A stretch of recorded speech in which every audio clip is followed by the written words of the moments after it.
ٹکراؤ ہے، پورے اسلام سے بغاوت ہے۔ آج ہم سے ظلم زیادتیاں رک سکتی ہیں اگر ہم اسلام کو چھوڑ دیں، کلمہ طیبہ کو چھوڑ دیں، کلمہ کے تقاضوں کو چھوڑ دیں تو رک سکتی ہیں آج۔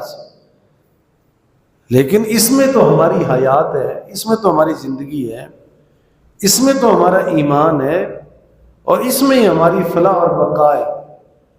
اگر ہم ان جیسے ہو جائیں تو وہ ہمیں بھائی بنائیں گے، دوست بنائیں گے، اور اگر ان جیسے نہ ہوں تو یہی ان کی ضد ہے، اور یہی ان کی شروع سے ضد ہے، یہی ان کی شروع سے ان کی ضد ہے، پہلے دن سے ان کی یہی ضد ہے۔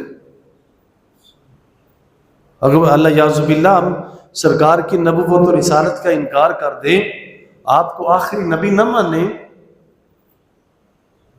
اور ان کے طرز زندگی پہ آ جائیں تو ہمیں وہ اپنا ساتھی سمجھیں گے۔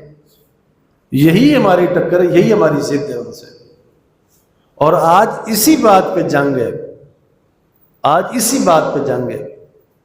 جو آج ہم سے وہ تقاضا کرتے ہیں وہ یہی ان کے تقاضے۔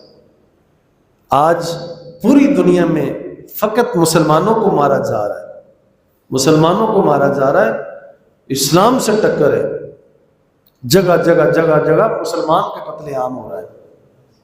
تو کیوں قتل کیا جا رہا ہے، انہیں کیوں مارا جا رہا ہے؟ اس لیے اسلام سے دستبردار ہو جائے۔ تو یہ ذمہ داری ہے میری، تمام علماء کی، خطباء کی اور آپ کی، ہم سب کی یہ ذمہ داری ہے، اور آج ہم ذمہ دار ہیں اس بات کے، ہم علمبردار ہیں۔ جیسے ہمارے ماضی میں اکابر اسلاف آئے، وقت بہ وقت آئے، وہ اپنی ذمہ داریوں کو نبھا گئے، آج ہماری ذمہ داری ہے اس بات کا، ہم نے جا کے جواب دینا ہے اپنے مالک کو، مالک تو نے ہمیں زندگی دی، تو نے ہمیں انسان بنایا، تو نے ہمیں مسلمان بنایا، تو نے ہمیں یہ ذمہ داری دی، اور تو نے اپنے جو احکامات جاری فرمائے تو ہم نے ان کے اوپر یوں عمل کیا ہے۔ اگر ہمارے ایمان میں کمی آئی، اعمال میں کمی آئی